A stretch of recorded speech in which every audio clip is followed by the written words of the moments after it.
이 1월부터 사도행전 말씀 묵상하면서 함께 살펴보고 있는데요. 오늘은 3장 1절부터 10절 말씀 본문으로 나사렛 예수 그리스도의 이름으로 라는 제목으로 하나님의 말씀의 은혜 잠시 나누고자 합니다.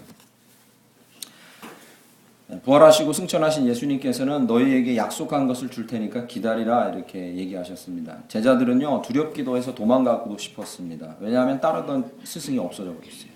자기들의 좋은 피난처였고요. 보호자였던 스승이 없어져 버렸어요. 도망가고 싶은 마음이 첫째. 두 번째는 그들이 뭔가 하고 싶은, 해야 된다는 이런 강박관념. 내가 예수를 위해서 뭔가 해야겠다는 사람도 있었습니다. 그러나 예수님은 뭐라 하셨죠? 기다리라. 약속하신 것이 너에게 임할 때까지 기다리라 이렇게 말씀하셨습니다. 그래서 사람들이 예수 공동체를 이루고 열심히 기도하면서 합심해서 뭔가를 기다렸는데 그때 임한 것이 무엇입니까? 성령 하나님이셨습니다. 물론 이러한 급하고 강한 성령 하나님의 충만한 역사는 지금 반복되는 게 아니라고 그때 말씀드렸죠. 그죠? 성령 세례와 충만에 대해서 배울 때 이게 반복적인 역사가 아니라 했습니다. 이것은 뭐의 결정적인 역사라 했죠? 기억나십니까? 성령 충만은 예수 믿는 자에게 이렇게 똑같이 늘 임하실 수 있습니다. 할렐루야. 구약처럼 제한되지 않습니다. 그것을 가르쳐주는 결정적인 사건이었습니다. 성령 하나님의 임하심을 믿는 모든 자들 가운데 지금 이 자리에 있는 모든 자들 가운데 이러한 은혜가 한 해 동안도 넘치길 간절히 축원합니다. 성령님의 강력하고도 위대하고 놀라운 역사가 우리 가운데 얼마든지 있을 수 있다는 거죠. 어떤 종류의 은사가 있었습니까? 놀라운 일이 있었습니까? 우선 첫 번째 은사가 부어졌습니다. 여기 1, 2장에는 방언이 부어졌다는 말밖에 쓰여 있지 않지만 그러나 방언과 함께 따라오는 자연스러운 은사가 있습니다. 지식과 지혜의 말씀의 은사, 그리고 믿음의 은사, 신유, 치유, 기적의 은사 이런 게 다 따라왔다고 저는 믿습니다. 첫 번째 성령이 임하실 때 은사가 부어지는 것은 당연한 일입니다. 저와 여러분에게도 이러한 은혜가 있기를 간절히 축원합니다. 자신을 나누고 자신을 열어주고 모든 것을 열어주는 이 진정한 공동체가 성령이 임하실 때 생겨납니다. 이러한 은혜도 우리 가운데 있길 간절히 축원합니다. 자연스러운 거예요. 성령이 임하시면. 그리고요 또 뭐가 있습니까? 성령이 임하셔서 역사하시면요 외적으로 보이는 증가든지 또는 하나님 나라가 은밀하게 퍼지든지 그 나라의 확장이 일어납니다. 할렐루야. 이게 자연스러운 거예요. 확장이 일어나요. 여기 1, 2장 사도행전 1, 2장에는 어떤 방식으로 나오죠? 제자의 수가 3,000이나 더하더라. 사람들이 몰려오더라. 이렇게 써 있잖아요. 비단 숫자적인 일뿐만 아니라 성령이 강하게 역사하시면 성령께서 일하셔서 하나님 나라 확장의 역사가 반드시 있는 거죠. 또 하나는요. 사람들에게 칭송을 받는 일이 있었대요. 아, 그리스도인은 다르다 이런 얘기들. 이런 여러 가지 일들이 있습니다. 사실 듣고 읽는 것만 해도 가슴 벅차지 않으십니까? 그래야 됩니다. 성도라면 이게 정상이에요. 이걸 읽고 듣는 것만 해도 너무 가슴이 벅차서 막 쿵쾅쿵쾅 뛰어야 되는 게 정상입니다. 저는 이 사도행전 말씀을 처음 접하고 제대로 한번 마음 가운데 새긴 적이 이 중학교 때였던 것 같아요. 초등학교 졸업하고 중학교 가는 이 시점인데 이 말씀에 대해서 전도사님이나 목사님들께 이런 일이 있었다더라라는 얘기를 자세히 들은 순간부터 이런 열망이 생겨났어요. 나도 그런 하나님을 경험해 봤으면 좋겠다는 열망이에요. 왜 안 그렇겠습니까? 여러분 그렇지 않습니까? 그죠? 네, 어린 심령에 성령이 과연 예수 믿는 자에게 임하면 이런 일이 일어나나? 나도 경험해 봤으면 좋겠다는 열망이 제 마음에 있었어요. 누구에게나 그럴 거라고 저는 믿습니다. 그리고 동시에 따라오는 의문점이 있었어요. 영원한 것, 영적인 것, 천국은 존재하는가? 이 일이 과연 이러한 일이 나에게도 일어나는가? 라는 거죠. 사실 이런 기대감이나 과연 그럴까라는 의문점을 안 갖는 사람들은 성도가 아닙니다. 당연히 성경에 쓰여 있으니까 이게 나에게도 일어날까? 이런 기대랑 의문들이 생겨야 되는 거죠. 감사하게도 그런 의문이 생긴 중학교 시절부터 30년이 지난 세월을 돌아보면 지금 이렇게 사도행전적인 역사는 제 삶에도 그리고 이 교회에도 제가 아는 한 성도들과 제가 다니던 교회에도 그대로 똑같이 일어난 줄 믿습니다. 다르지 않았어요. 다르지 않아요. 똑같습니다. 충분히 기대하셔도 좋습니다. 똑같습니다. 똑같이 일어납니다. 하나님은 변치 않으십니다. 그런데 이런 놀라운 기적의 역사가 일어나고 그리고 이 역사를 일으킬 준비가 다 된 시점까지가 사도행전 2장이고 3장이 딱 시작돼요. 모든 위대한 역사들이 일어날 준비가 다 된 거예요. 성령이 임하시고 하나가 되고 공동체가 이루어지고 칭송을 받아요. 사람들이 모여들어요. 준비가 다 된 겁니다. 준비가 딱 갖추어지고 이제 너희가 언제까지 기다리라 했습니까? 성령이 임할 때까지. 성령이 충분히 임했잖아요. 그죠? 충만하게 임했어요. 제자들이 뭐 했겠습니까? 이제 기다릴 때가 아니라 증거해야 할 때. 알게 된 거죠. 그래서 성령 충만하고 모든 준비가 갖추어진 것 같이 여겨지는 2장이 끝나는 시점에 3장 처음 부분에 이제 드디어 첫 등장하는 사도들의 사역인 거죠. 아시겠죠? 그죠? 이전까지는 그들이 모여서 서로 나누고 힘쓰고 애쓰고 떡대고 숫자가 늘어났다 예배했다 이런 얘기 써있지만 그들이 나가서 증거의 사역을 본격적으로 행했다라는 구절은 3장부터 이제 등장하는 거죠. 말하자면 놀라운 준비가 갖추어진 이후에 첫 번째 사역인 거죠. 그런데 오늘 본문 말씀 3장 1절부터 10절 말씀에 보면 이 일어난 놀라운 사역은 좀 밋밋하다는 인상을 지울 수가 없습니다. 그렇지 않습니까? 그죠? 그는 걸었네 뛰었네 찬양했네 이 우리 어릴 때 불렀는데 아십니까? 혹시 아시는 분? 예, 아시는 분 연세 있으신 분 아실 거예요. 그죠? 금과은 나 없어도 내게 있는 건 내게 주냐 아시죠? 그죠? 예. 너무나 유명한 기적의 일이죠. 예. 안진뱅이가 일어난 일이 일어나요. 모르는 사람 아무도 없습니다. 다 아는 일이죠. 성경을 좀 읽어보시면 다 알아요. 그런데 이 사건은 보세요. 사도행전 1장과 2장에 급하고 강한 바람 같은 건 성령이 임해서 그들을 완전히 변화시키고 준비가 딱 된 스탠바이 시점에서 일어날 만한 기적치고는 약해. 그럼 그렇게 생각 안 하십니까? 약해요. 마치 이런 거죠. 예수님께서 오셔서 회개하라 천국이 가까워라 막 하면서 첫 번째 기적을 일으키신 게 뭐죠? 가나의 혼인잔치. 약해요. 공통점이 있습니다. 예수님이 오셔가지고 기적을 보여주시려거든, 그죠? 아이언맨처럼 하늘이 딱 올라와가지고 꿇어! 그럼 막 그냥 막 우두두두두 막 죄 지은 자가 막 적어대고 막 병자들이 낫고 이런 기적 한번 보여주시면 얼마나 좋았겠어요. 예수님 그렇게 안 하시고요. 가나 혼인잔치 가서 물로 포도주 만드신 사건부터 시작해요. 좀 약해요. 오늘 본문 말씀도 비슷한 맥락이에요. 여러분 제자들이 사도들이 나가서 예수님을 증거하는데 예수 증거를 위해서 분명한 확실한 기적 같은 걸 하나 보여주는 역사를 일으키려면 어떤 게 좋겠습니까? 가령 나사로가 죽었는데 살아났다는 거.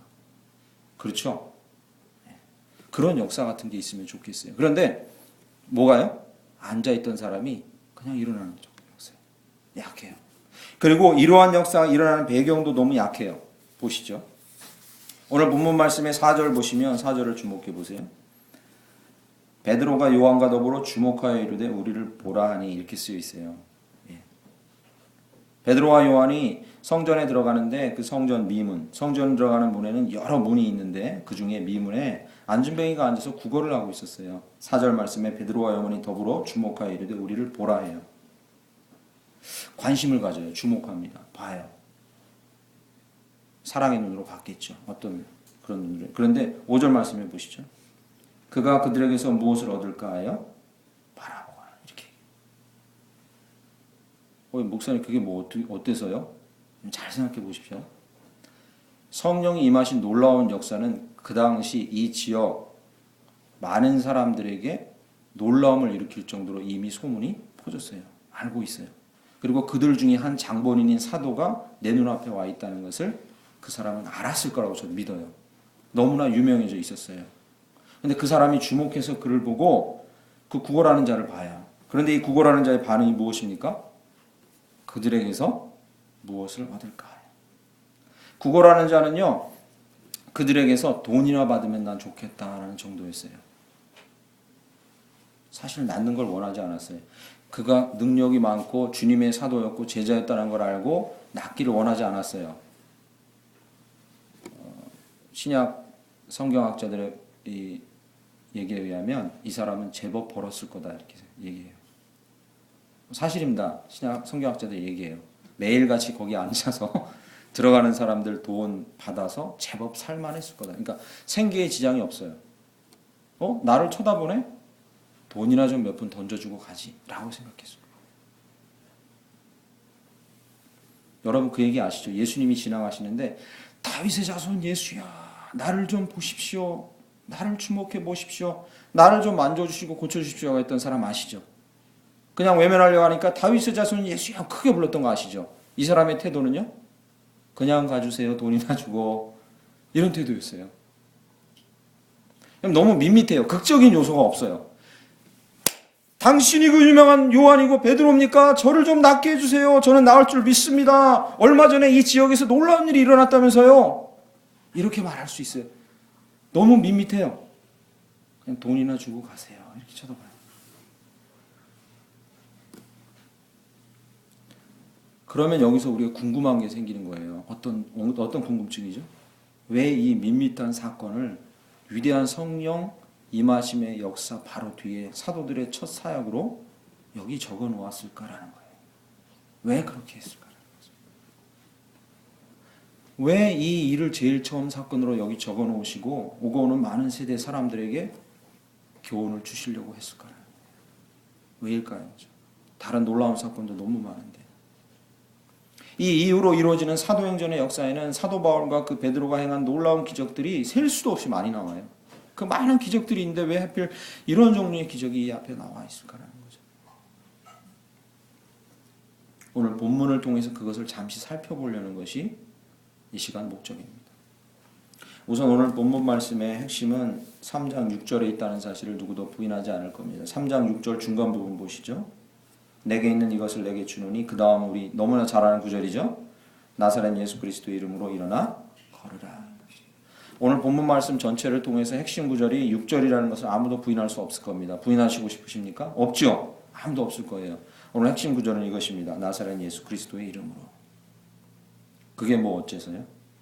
지금 저희가 살펴보려는 것은 나사렛 예수 그리스도의 이름으로 과연 무슨 일이 일어났기에, 그리고 그것이 무슨 의미를 갖기에 이 사건이 이 중요한 자리에 자리를 떡하고 차지하고 앉았는지를 살펴보고자 합니다. 예수 그리스도의 이름은 과연 우리에게 무슨 변화를 주고 어떤 일을 일으켜 주는지 말이죠.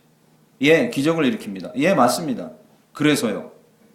기적 자체가 목적이 아니라는 거죠. 기적이 일어났다는 그 현상 자체가 절대 목적이 아닌 거예요. 예수의 이름으로 진짜 무슨 변화가 일어나는지 그것을 저희는 알고 싶은 거죠. 거듭 말하지만 안진뱅이는 구걸하는 자신의 현실에서 나오기를 원치 않았어요. 원치 않았어요. 이만하면 내가 안진뱅이지만 그러나 먹고 사는데 지장이 없어요. 원치 않았어요. 그 상황에서 자기가 빠져나오는 걸 원치 않았어요. 사도군요. 낫게 해주세요라고 말할 수 있지만 원치 않았어요. 자기는 그럭저럭 괜찮았어요. 차라리 멀쩡하면 돈을 못 벌었을 텐데 앉아있으니 생계를 유지하는데 지장이 없었어요.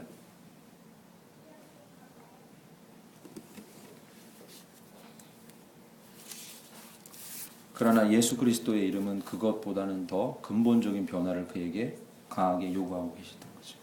할렐루야. 그는 나아서 일어났어요. 일어난 게 중요한 게 아닙니다. 3장 8절 말씀의 끝부분에 보시죠.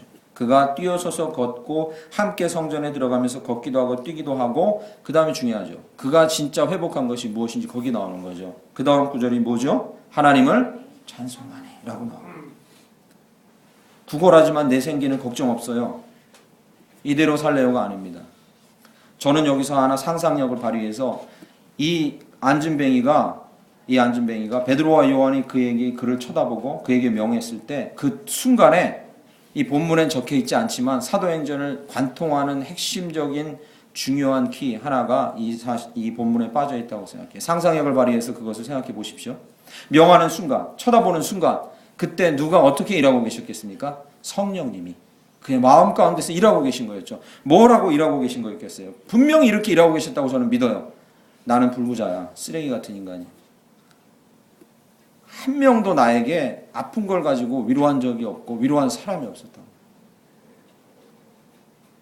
모두 다 나를 외면했고 공동체에서 밀어내려 했고 그래서 성전에도 들어가지 못했다고. 나는 철저히 버려졌고 외면받았다고.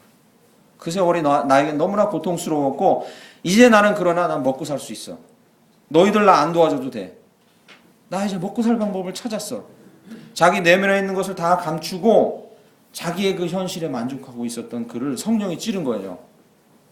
네가 진짜 그 문제만 해결하면 너 오케이냐? 만족이냐?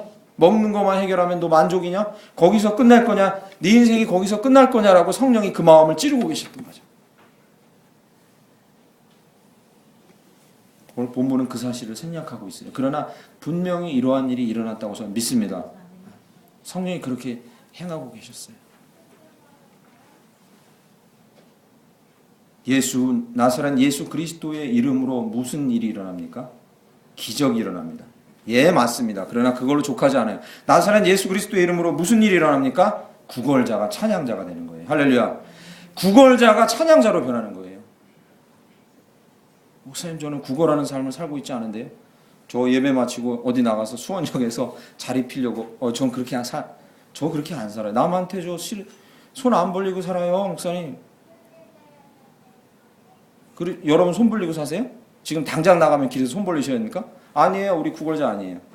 전 그 정도는 아닌데요, 목사님. 형편이 그 정도는 아니에요. 저도 그 정도는 아니에요. 그 정도 아닙니다. 저희는 거지가 아니에요. 구걸자가 아닙니다. 그러나 나사렛 예수 그리스도의 이름으로 우리의 심령이 만져져야 하고, 내가 먹고 살고 그리고 잘 집이 있고 일할 곳이 있으니까 이 정도면 됐겠지라고 생각하는 나의 구걸자적인 정신이 성령의 만지심으로 찬양자의 마음으로 변화되는 것. 그것이 나사렛 예수 그리스도의 이름으로 우리가 경험해야 할 일인 줄 믿습니다. 이 시간 일어난 기적은 그거예요. 내가 이거면 돼. 이거 지키고 나오지 않아야지. 이거면 충분해. 요거 없어지면 요거 더 구해야지. 생계를 위한 내가 이게 없어. 그거 하나님께 더 구해야지. 그 정도까지만 해요. 내 살집이 그거 정도까지. 구걸자적인 정신이죠.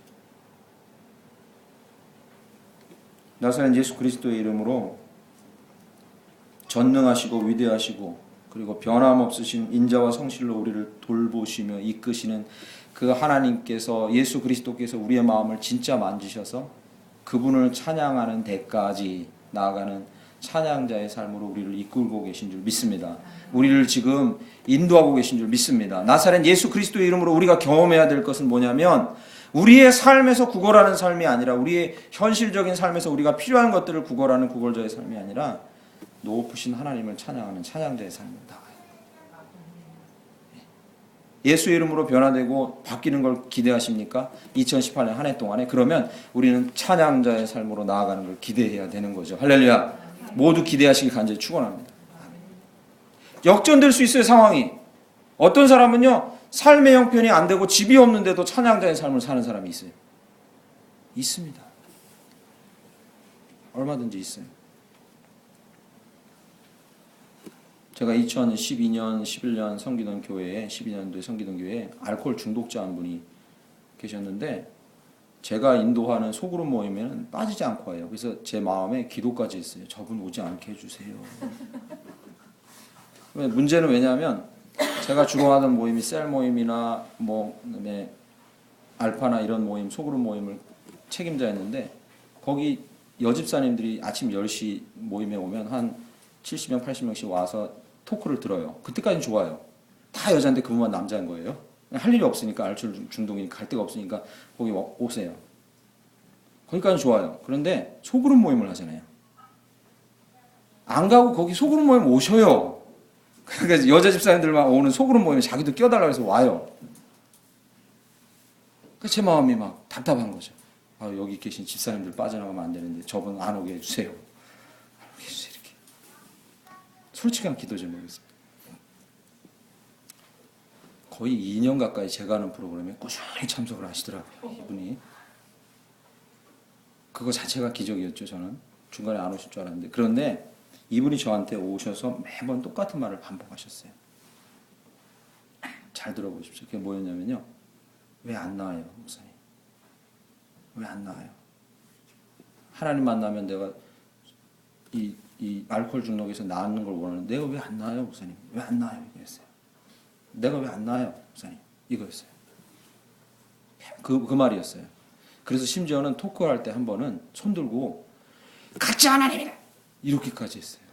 토크하고 있는데 환하게 웃으면서 집사님들 하고 있는데, 목사님! 안 나와요, 안 나! 가짜야, 가짜! 이런 적도 있어요. 되게 당황했죠. 이분의 열망이었어요. 내 삶의 이 자리가 좀 바뀌었으면 좋겠다는 열망이었어요. 한순간에 어떻게 될 줄 알았나 봐요. 예수님 믿으면 막 갑자기 술이 안 땡기고 딱 끊어질 줄 알았나 봐요. 그런 일이 안 일어나니까 너무 답답한 거죠. 그런데 제가 그분이랑 상담을 계속하면서 그분은 진짜 안 나와서 안 낫는 게 아니라는 걸 알게 된 거예요. 여러분, 이거 아주 비참한 사실이었어요. 제 마음은 너무 답답한 사실이었죠. 안 나와서 안 난 게 아니었어요. 어머님, 홀어머님을 두고 둘이 사는데, 부인은 도망가고 홀어머님하고 둘이 사는데 연금이 계속 나오는 거예요. 일을 안 하니까. 그리고 알코올 중독 치료를 받고 있으니까 생활비가 계속 나오는 거예요. 이걸 타먹는 재미가 아주 쏠쏠하신 거예요. 그 자리에서 벗어나고 싶지가 않은 거예요. 나중에는 한 2년이 가까이 되는 시점에서 제가 그 사람의 이 본심을 털어놓는 걸 들으면서 너무 저도 답답하더라고요. 자기 자신이 진짜 거기서 나오는 걸 몸부림치지 않고 그 생활이 너무 좋은 거예요. 술을 마시고 기분 좋고 알코올 중독이라 그러고 생계가 힘듭니다. 그 지역이 지방이라 그런 사람들에 대한 이 보장이 잘 돼 있었어요. 생계비를 많이 받더라고요. 제가 교회 사역하고 사임하고 와서 그 이후에 어떻게 됐는지 모르지만 너무 힘든 상황 가운데 있다는 것까지만 보고 나왔어요. 구걸자의 삶을 벗어나야 합니다. 저희는. 먹고 입고 쓰고 자고 행하는 모든 것들에 내가 풍족한 거니까 그걸로 됐다고 하는 순간 저희는 구걸자가 되는 거예요. 하나님께 그렇고 그리고 하늘을 향해서 구걸자가 되는 거예요. 그러나 찬양자의 삶은 좀 달라요. 뭐예요? 본질적으로 그거랑 달라요. 나에게는 전능하신 하나님이 있다. 할렐루야.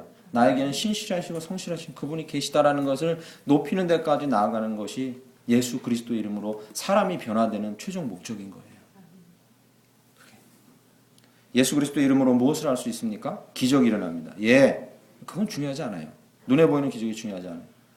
구걸자가 찬양자가 되는 거예요.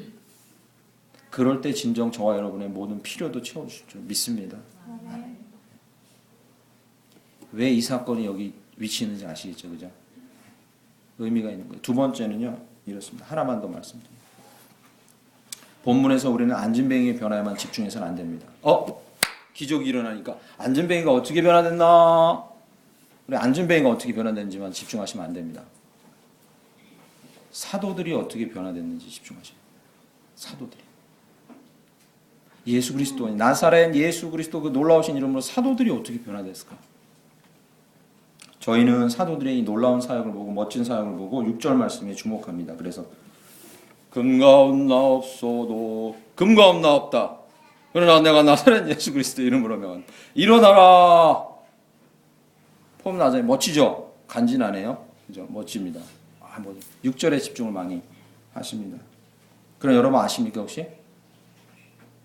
이 사도들 베드로와 요한 같은 사도들은요. 예수님 공생의 기간 아주 오래전에 살아계실 때 이미 이런 경험을 수도 없이 했어요. 둘씩 제자가 나가서 그죠? 돌아와서 예수님께 보고한 거 여러분 아시죠?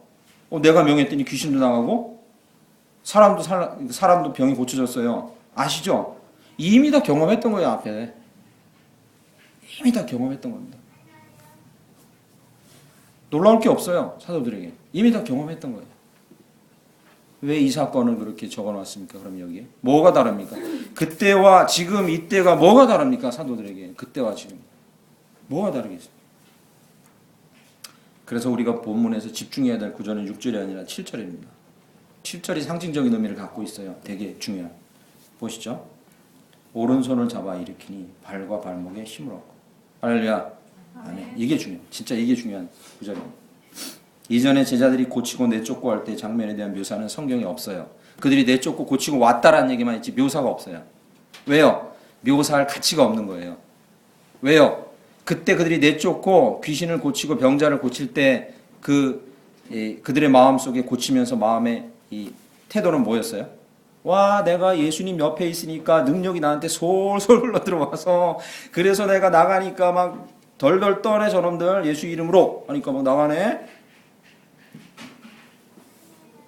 예수께 의탁해서 즉 예수께 빌붙어서 예수님 꽁지 잡고 나에게 일어난 놀라운 일에만 그들은 집중했어요. 그래서 그러한 기적이 어떻게 일어났는지를 언급할 가치가 없는 거예요. 그래서 어떻게 기적을 행했는지에 대한 얘기가 없어요. 심지어 그들이 와서 막 기뻐할 때 예수님 뭐라고 했습니까? 귀신이 너에게 항복하는 것을 기뻐할 필요 없어. 그들 마음을 아셨던 거예요. 중심을. 기적을 일으켰지만 그들에게 별 도움이 안 됐다는 걸 아신 거예요. 별로 도움이 안 됐다. 스승을 따라다니면서 그 옆에서 그에게 나오는 능력의 영향 아래서 기이한 기적을 꿈꾸던 자들이었던 거죠. 그전에는. 여기 바뀐 게 있는데 뭐가 바뀌었습니까? 오늘 본문 말씀에 제자들이 병자를 고치고 기적을 행하는 자세한 묘사는 여기 처음 나와요. 어떻게 해요? 걸으라 하고 어떻게 해요? 오른손을 뻗는 장면인 거예요. 자세한 묘사는 처음 나와요. 이게 되게 중요한 구절입니다. 저는 믿습니다. 여기 본문에 써있지 않지만 베드로와 요한이 그 안진뱅이를 쳐다보던 그 순간, 주목하여 보던 그 순간에 가로 열고 하고 거기 이 말씀이 써있다고 저는 믿어요. 성령께서 그때 일하시기 시작한 거죠. 그를 주목하여 보던 순간에 성령이 일하신 거예요. 뭐라고요? 너 진짜 이 사람이 낫는 걸 통해서 복음 증거하기를 원하느냐? 그러면 이 불쌍한 안진뱅이를 위해서 뭔가 하기를 원하느냐? 만약에 그렇다면 수년 전 나를 따라다니면서 나 예수 이름 의지하면 기적 보겠지라는 마음을 싹 집어치우고 네가 저 자를 위해서 무엇든지 순종하고 헌신할 수 있는 마음을 가져야 할지니라. 할렐루야. 성령께서 그 마음에 그렇게 말씀하셨을 거라고 저는 믿어요. 너를 던져야 한다는 거죠. 그때는 기적을 보기를 원했지만 네가 복음 증거하기를 원한다면 저한테, 저 안진뱅이한테 일어나라 하는 말을 선포하는 것보다 그 말을 함과 동시에 그에게 나를 희생하고 던지고 내가 그를 위해 하라는 일을 하고자 하는 순종이 있어야 할지니라. 성령께서 그들 마음에 그렇게 말씀하셨을 줄 믿습니다. 저는 분명히 믿어요. 여러분 이러한 상상을 또 저는 해봤어요. 묵상하다가 괴이한 상상이죠. 만약에 그들이 오른손을 내밀었는데 일어나 걸으라! 오른손을 내밀었는데요. 안 일어나면 여러분 상상해 보셨습니까? 제 스승이신 송인규 교수님께서 성경 적용이라는 책을 하나 썼는데 거기서 아주 강하게 지적하신 게 이거예요. 성경은 이런 식으로 해석해서 성도들한테 전하면 안 됩니다. 여기 보세요. 기적 일어났잖아요. 할렐루야. 예수님 이름으로 일어날 줄 믿습니다. 절대 이렇게 가르치지 마세요. 강도사님. 교회 나와서 그렇게 얘기하지 마세요. 예수님 이름으로 명하면 다 일어날 것입니다. 믿으십니까? 아멘 그러는 거죠. 묻겠습니다. 다 일어나요? 안 일어날 때가 더 많습니다. 저도 숱하게 경험했어요. 선교단체 사역하고 와서 교회 첫 부임하니까 손대면 나으리라. 예수님 말씀하셨잖아요. 다 오세요. 안 나. 대부분 안 나요. 순간에 안 나요. 손대도 안 나요. 이게 뭐죠? 이 말씀이 뭐죠? 이게 뭐죠? 한때는 그 갈등이 있었어요. 여러분 이 제자들이 만약에 손을 내밀었을 때 안 일어날 수도 있었어요. 이거는 절대적인 이 보편적인 가르침이 아니에요. 이걸 보편적으로 가르침으로 품고 요것이 문자 그대로 일어날 걸 보편적으로 믿으면 안 돼요. 문자적으로. 안 일어날 수도 있었어요. 하나 생각해 보세요. 그러면요. 걸어라 하고 손을 잡아서 안 일어나. 그대로예요. 문제. 사도들은 어떻게 했을까요? 전 그거 가지고 사실 어젯밤에 고민했어요. 사도들은 그때 어떻게 했을까요? 단서가 앞에 있어요. 성령께서 그들이 안진뱅이를 주목해 봤을 때 마음 가운데 주신 마음이 뭐예요? 이 자를 고쳐 복음 증거하기를 원하느냐? 그러면 너를 그에게 던져야 할 것이다. 그가 낫는 것을 위해서 네가 희생하고 순종해야 한다. 헌신해야 한다. 저는 이렇게 믿어요. 안 일어나! 분명히 베드로와 요한이 그를 얻고 성전으로 들어갔을 거예요. 할렐루야. 나올 때까지 매일 왔을 거예요. 낫지 않아도 그의 마음이 치유될 때까지, 공동체에게 버려졌다는 그 마음이 치유될 때까지 그들은 그를 놓지 않았을 거예요. 그렇게 해석해야 이 성경이 올바른 해석인 거예요.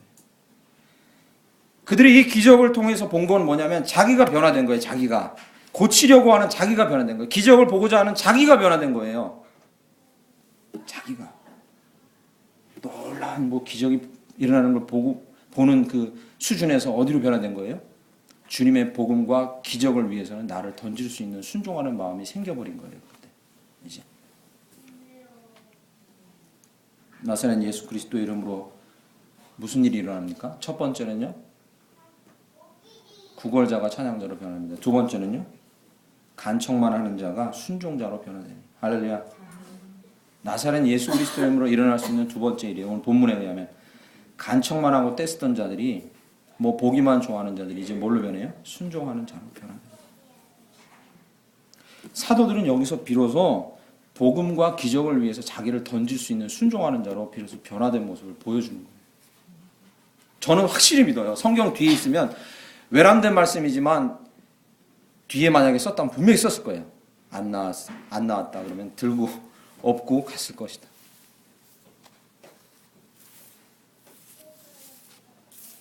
간청자와 순종자는요, 하나님의 역사와 기적을 기대하지만 태도가 다릅니다. 간청자는 거듭 간청합니다. 나쁜 게 아니에요. 간청자가 나쁜 놈이 아니에요. 간청해야 합니다. 간청자에만 머무르면 안 된다는 거죠. 간청자는 이런 태도를 보입니다. 계속 간청합니다. 거듭 간청합니다. 그래도 시간이 안 되면 시들해집니다. 아니구나라고 생각합니다. 순종자는 어떻습니까? 성령님께서 마음을 주셔서 그 문제에 마음이 꽂히게 하시면 예수 그리스도 이름으로 선포하고 축복하고 명령합니다. 여기까지 똑같습니다. 기도하고 간청하기도 합니다. 그러나 여기 다릅니다. 감동이 결실이 될 때까지 할 수 있는 모든 방법을 동원해서 자기를 거기에 헌신하고 던집니다. 이게 차이예요. 이게 차이입니다. 성령이 마음을 주셨으면 그 일이 일어날 때까지 기적이 안 보여도 자기를 던지는 거예요. 거기는 순종이 필요한 거죠. 멋들어지게 나사렛 예수 그리스도 이름으로 일어나 걸어라. 그렇게 명령하려면 그 마음 가운데 이런 전제가 깔려 있어야 돼요. 내가 이 선언을 할 때 내가 저 사람을 책임지리라라는 마음의 각오 정도는 깔려 있어야 돼요.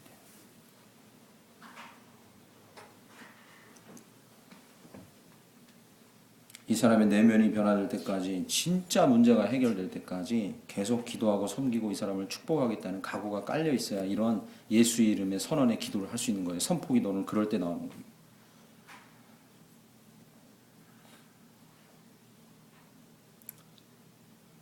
2007년 사역하던 교회에 영수라는 친구가 있었는데 다른 데는 다 멀쩡한데 다 멀쩡합니다. 그런데 언어장애가 있어서 말을 한마디 하는데 한 5분이 걸려요. 그러니까 목사님 저 왔어요. 잘 지내셨어요? 라는 말을 하는데 5분이 걸려요. 목사님 이렇게 아주 특이해요. 언어장애인 거죠. 뇌에선 전달이 되는데 이게 안 나오는 거예요. 언어장애. 그래서 그 친구가 한번 제 청년부 사무실에 오면 제 사무실의 이 업무가 한 3시간 마비돼요. 그렇지 않겠습니까? 그죠? 한 번은 마비돼요. 그래 자주 오는 거예요. 그런데 눈치 없이 자주 와요. 처음에는 막 짜증도 내고 그랬어요. 왜냐면 와서 똑같은 얘기를 반복해요. 핵심적인 얘기가 제가 1분이면 할 얘기인데 한 1시간을 하는데 그 핵심적인 얘기가 뭐냐면 나는 왜 이럴까요? 저를 개선하려도 안 돼요. 믿음이 좋아지려고 해도 안 돼요. 나는 왜 이러죠? 이런 얘기예요. 핵심이 정말 간단해요. 그런데 그 얘기가 한 1시간, 2시간 가는 거예요. 미치겠는 거죠. 나중에 어떻게 했냐면 써봐. 그래서 이제 글로 써. 해가지고 쓰는 건 빨라요. 써서는 마음이 안절단되는데 말을 해야겠대요. 답답하대. 그 나중에 그때 제가 한창 2007년도가 귀국해서 선교단체 사역 마치고 제일 이 치유의 역사에 대해서 선포기도에 대해서 제일 갈급할 때였어요. 야 그러지 말고 내가 치유기도 할게. 이리 와봐. 그래서 손 얹어서 치유기도 하고 보내주고 싶은 마음도 여러 번 있었어요. 근데 그걸 원치는 않더라고요. 말하고 싶대요. 그때 제가 느낀 겁니다. 멋들어진 선포기도보다는 그를 향해 저를 던진 순종이 하나님 훨씬 아름답게 보셨다는 거죠. 지금 그 친구 뭐 하고 있는지 아십니까? 그 교회에 제법 큰 교회거든요. 그 교회에 방송실 담당자가 돼 있어요. 직업을 가지라고 상상도 못했던 친구예요. 자기 그 언어적인 한계 때문에. 그냥 제가 한 일은 아무것도 없어요. 들어주는 거예요. 약간 동공이 풀린 눈으로 여러분 한 2시간 들어보세요. 그러면은 동공이 풀린 눈으로 들어주는 거죠. 그래.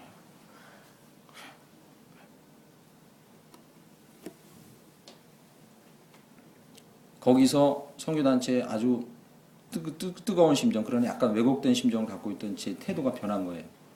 이게 아무나 손 얹어서 와 선포기도 하지 뭐. 예수 이름으로 나와라.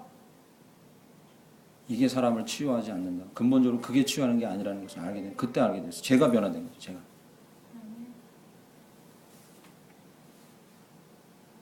그러나 안타깝게도 그 똑같은 교회에서 그 정반대 경험도 하게 됐어요. 이분은 세상에 이런 일들이 나왔던 분인데 머리 길이가 3m 가까워서 왜 머리 풀어에 치고 감는데 이렇게 해서 또아리 틀어서 오블리게 꽂고 TV에 나왔던 분이에요. 저희 교회 집사님이셨거든요. 남편이 그렇게 외도하고 술 드시고 도박하느라 집에를 잘 안 들어오셨어요. 그러다가 부인을 위해서 좋은 일 한다고 딱 한 번 한 게 제가 사역할 때 아프리카 가서 돈 벌어 오겠다고 밀림에 들어가서 밀림 개발하는 데서 돈 벌어 오겠다 갔어요. 돈 많이 붙여왔어요. 평생 태어나서 부인을 위해서 좋은 일 딱 한 번 했다고 좋았는데 말라리아에 걸려가지고 연락이 왔는데 새벽에 부산대병원에 누워있는데 말라리아인데 식구들을 다 모아주시고 뭐 교회 목사 있으면 와주세요 해서 담당 목사랑 갔죠. 부산대병원이었어요. 죽는다 했어요. 그 밤에. 식구들이 모두 다 매달려서 제발 한 번만 살려주면, 이 인간을 제발 한 번만 살려주면 회개할 기회라도 주시고, 이 양반이 믿던 분인데 한 번만 살려주시면 잘 믿겠다고 온 가족이 기도했어요. 다음 날 그분 걸어 나왔어요. 살아서. 잘 들어보세요. 제가 그때 한 가지 착각을 한 거죠. 와, 나한테 신유 능력이 있구나. 대단한 착각을 한 거죠. 진짜 교만한 착각을 한 거죠. 제가 손을 잡고 마지막 순간에 기도하는데 가슴에다 딱 손을 얹고 나을 줄 믿습니까? 예수 그리스도 이름으로 선언합니다. 했거든요. 아, 대단한 능력이 저한테 있는 줄 알았어요. 착각한 거죠. 그분 지금 교회 안 다니세요. 안 다니세요. 제 뼈 아파는 고통이에요. 그게 안타까움이에요. 아픔이에요. 미안함이죠. 중간에 몇 번 그분이 낫고 나서 생계를 위해서 부인을 위해서 일해야겠다고 그 교회 근처에 있는, 교회에서 좀 멀리 떨어져 있는 고철 수집장을 취직해서 나갔어요. 주일날도 교회 안 나오는 횟수가 반복되면서 저한테 구조 요청을 많이 보냈어요. 제 아픔이에요. 사람은 그렇게 변화된다는 걸 않는다는 걸 알았어요. 그래서 나는 게 중요한 게 아니라는 걸 알았어요. 저한테 구조 요청을 계속 보냈어요. 교회 나오고 싶은데 잘 안 돼요, 목사님. 한번 찾아와 주세요. 차로 한 30-40분 가야 되거든요. 사역이 바빠서 잘 안 갔어요. 계속 똑같은 말을 반복해요. 한번 오세요, 교회에. 나오세요. 나오세요. 저는 그때 준비가 안 돼 있었어요. 어떤 준비요? 기도만 하고 선포하면 끝이고 그를 품고 저를 던질 준비가 안 돼 있었던 거예요. 그런 마음은 저한테 없었던 거예요. 그럴 마음이 저한테 없었던 거예요. 다시 본래대로 돌아가는 거예요. 믿지 않고 술 마시고 다시 개망나는 사시는 거예요. 더 안타까운 건 뭔지 아십니까? 서울에 제가 있을 때 그 이후로 10년 가까운 5년 가까운 세월이 지나서 서울에 제가 올라와 있을 때 서울에까지 전화하셨어요. 한번 내려와 주세요. 제가 안 갔어요. 죽일 놈이에요. 죄송합니다. 여러분들한테 그러지 않겠습니다. 그게 안타까움이에요. 제 안타까움. 안 갔어요. 부산에서 와주세요 한번. 이러다가 신앙을 잃어버릴 것 같습니다. 못 갔어요. 그때 너무 바빴거든요. 안타까움이에요.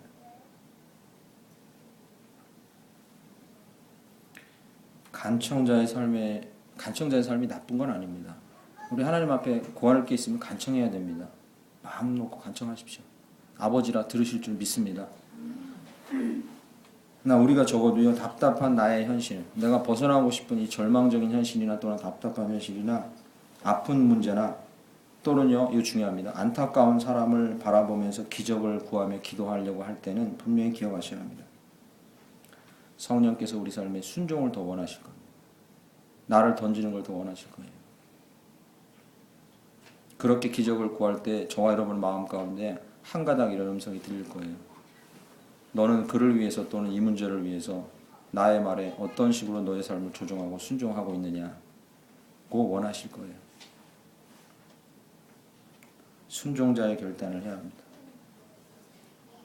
그래야 나서는 예수 그리스도의 이름이 빛을 발할 줄 믿습니다. 그래야 예수의 이름이 빛을 발합니다. 그래야 열매가 있습니다.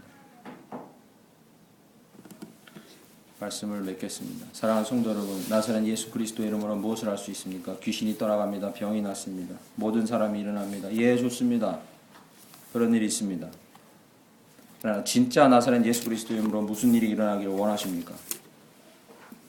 구걸자가 찬양자로 변화되어야 합니다.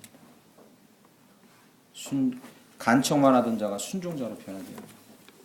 그것이 진짜 변화이고 그것이 진짜 주님이 원하시는 것인 줄 믿습니다. 올 한 해 찬양자로 순종자로 살아가셔서 하나님의 이 놀라운 기적, 예수 그리스도의 이름으로 일어나는 이 놀라운 기적의 주인공들 되시길 간절히 축원합니다.